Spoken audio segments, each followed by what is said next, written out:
শুভ সকাল বন্ধুরা। তো আমার এই যে ঠাকুর পুজো দেওয়া হয়ে গেছে, আর ঠাকুরের পায়ে ফুল দিয়ে পুজো দিতে না মনটা ভীষণ ভালো লাগে সত্যি।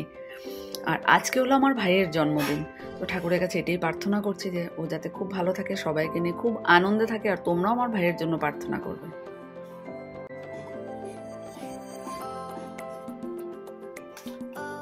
চায়ের জন্য সর তুলে নিচ্ছে, সকাল সকাল সর দিয়ে দুধ চা। বলে সবাই যে সকাল সকাল না দুধ চা খেতে হয় না, লাল চা খেতে হয়, কিন্তু আমি যে পারি না। আমার বাবাও এটাই মানে যতদিন ছিল বলছে আমি যতদিন বাঁচবো ততদিন আমি দুধ চা খাবো, লাল চা খাবো না। তো বাবা ঠিক ওরকম, আমারও ভালো লাগে না লাল চা খেতে, যদিও স্বাস্থ্যের জন্য বা শরীরের জন্য ভালো না দুধ চাটা সকাল সকাল। তো তবুও আমার এই স্পেশাল দুধ চাটা আমার জন্য খুব এনার্জেটিক সকালবেলা উঠে। চলো শর্ট তোলা হয়ে গেছে, এখন বানাবো চা।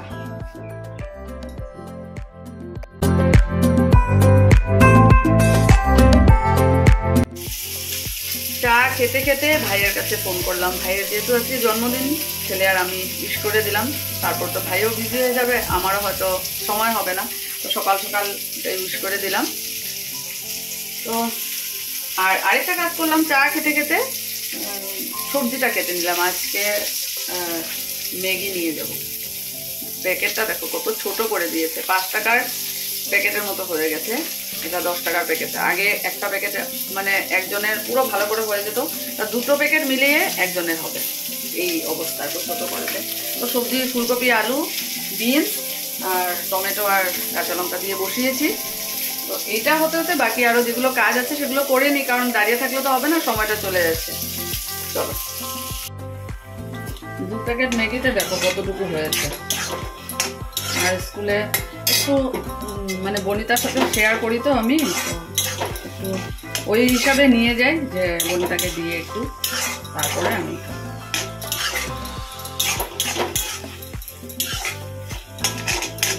কেমন লাগছে দেখে অবশ্যই জানিও। একটু মাখা মাখা রাখলাম, যদি এটা ঠান্ডা হয়ে গেলে সেই টেস্টটা থাকে না।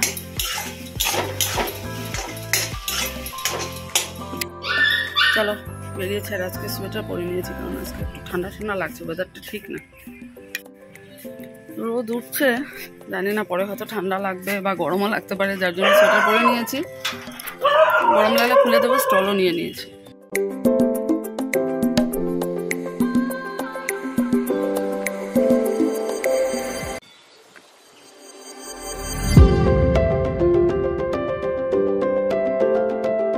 হেঁটে হেঁটে যাচ্ছে, আর সত্যি ওয়েদারটা এত খারাপ করলো, 1-2 ফোঁটা বৃষ্টিও পড়ছে। আর আজকে বললাম না, ছাতাটাও ব্যাগে ভরালাম না, কারণ এখনের ওয়েদারটা, আর আজকে বৃষ্টি হবে পুরো কালো করেছিল, এখন নেই, টিপটিপ পড়ছে। চলো, ঠান্ডাও লাগছে, স্টলটা নিয়ে নিতে হবে, ব্যাগে এনেছি, পুরো ঠান্ডা লাগছে। চলো, স্কুল থেকে বেরিয়ে আবার তোমাদের সাথে কথা হবে, ততক্ষণের জন্য টাটা।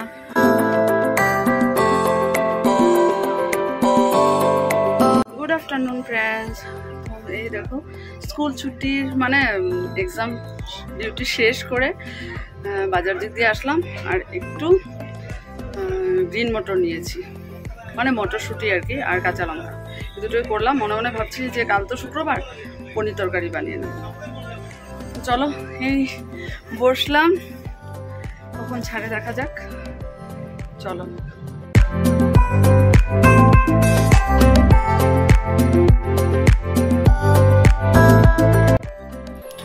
পনির তরকারি রান্না করার জন্য এই যে ফ্রোজেন পনির আনা হয়েছে, একটু জলে ভিজিয়ে রাখবো, কারণ পুরো ফ্রিজারে থাকে না, ঠান্ডা পুরো। আর এখানে মটরশুঁটি এই যে বের করে রেখেছি, যেটা আমি আজকে জাগুন বাজার থেকে এনেছি।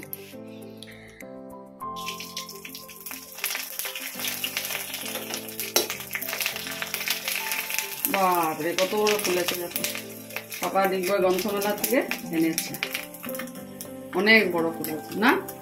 এই দেখো ভেজে নিয়েছে অনেকগুলো, চা পাপড় ফ্রাই।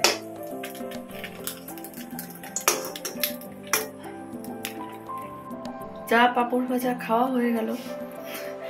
আর এই দেখো পনিরটা, যেহেতু ফ্রোজেন পনির, তো জলে একটু ভিজিয়ে রেখেছি, একদম পুরো যখন পনির ভাজা হবে না, একটু একটু ফ্রাই করা হবে, তখন পুরো হার্ড হয়ে থাকবে। জলে ভিজিয়ে রেখে দিলে সফট হয় পনিরগুলো। চলো প্রিপারেশন শুরু করে দিই। মটরশুঁটি আলু দিয়ে পনির তরকারি রান্না করা হয়ে গেছে। আর মনে মনে মানে প্ল্যান যে ডাল রান্না করব না, যার জন্য পনির তরকারিতে একটু ঝোল রেখেছি। গা মাখা করলে মানে ভালো লাগে খেতে শুকনো শুকনো, কিন্তু এখনের করে আবার দুপুরবেলার, সেই জন্য একটু ঝোল রাখা হলো।